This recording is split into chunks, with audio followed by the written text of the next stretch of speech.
The story that you are about to hear is a compilation of documented true facts, featuring characters, events, or places that has played a role in shaping history. Please sit back and listen as I recite this narrative for you.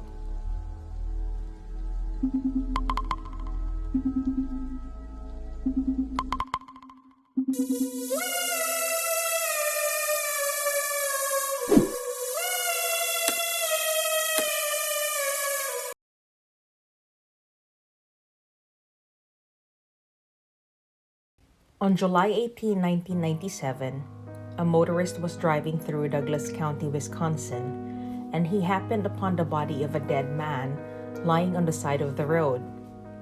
Except for the red bloodstain covering his chest where he'd been shot at a close range, he was dressed in white from head to toe.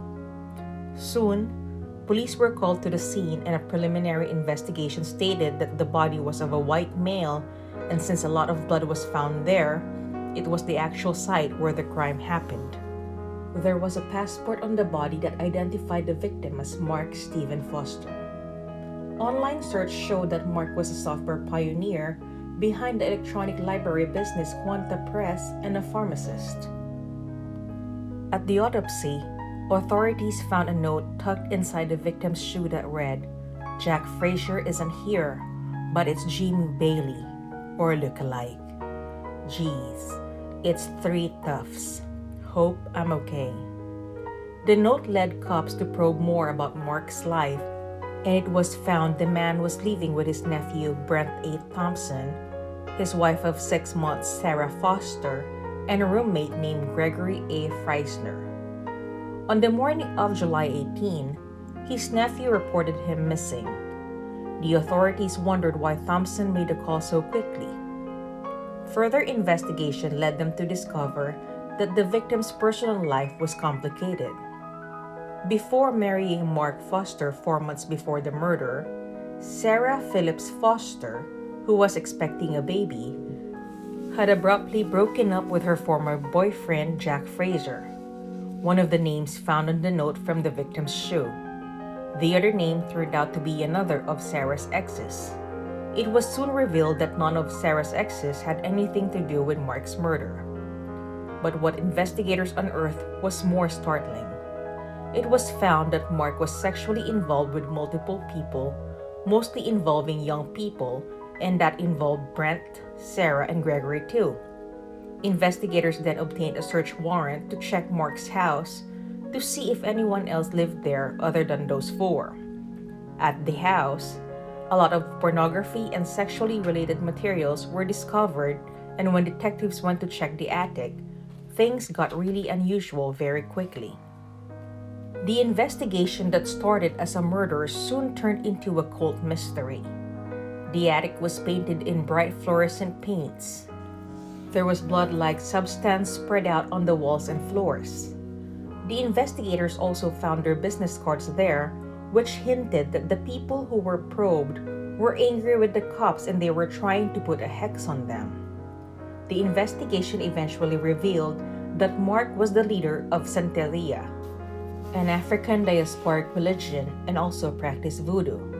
Since he was very successful, he told his followers it was because of Santeria, where people offer their followers protection, wisdom, and even success, and voodoo.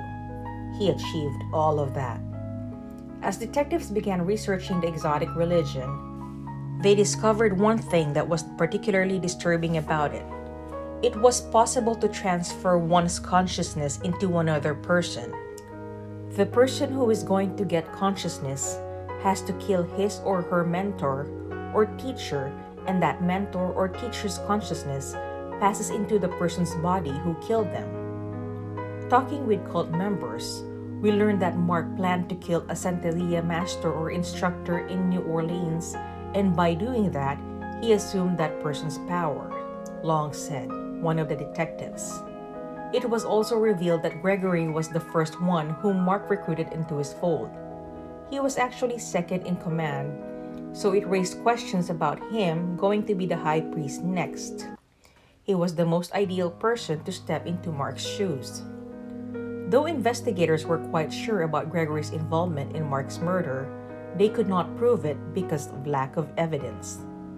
The crucial evidence into the case was the gun with which the victim was shot, and after interviewing Mark's son's Jeremy Foster, it was found his father had a .44 caliber rifle. Investigators then obtained a search warrant for the victim's storage locker, though they did not find the gun there.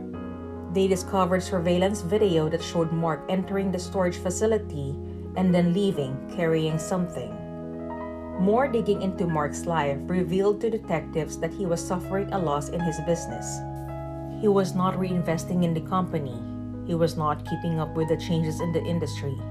He had good ideas, but he was selling himself like he was selling his products as something far greater and far wild and innovative than they were, Lambert said.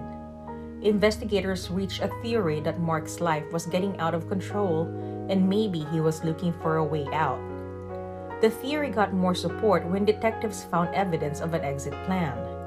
They found Mark had taken out some pretty big insurance policies. He had taken out a $200,000 insurance policy on his life. He also took out another policy for $300,000. Although insurance companies do not pay people who commit suicide, they will for someone murdered on a county road. But again, due to lack of evidence, nothing was proved.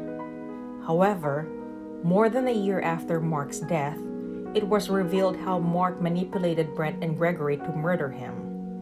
In exchange, they will get his insurance policies, money, and Gregory would become the new cult leader. Brent came into Douglas County Sheriff's Office and confessed that he and Gregory participated in his murder with Mark's knowledge and consent. He claimed that he was present at the crime scene, but it was Gregory who actually shot the entrepreneur. The duo then threw the gun into the St. Croix River. Mark himself put the note in his shoes to frame Sarah's exes for his murder. Eventually, Gregory also admitted murdering Mark to get money and his voodoo powers. Gregory was awarded 20 years for killing, and since Brent cooperated with police, he was sentenced to 3 years.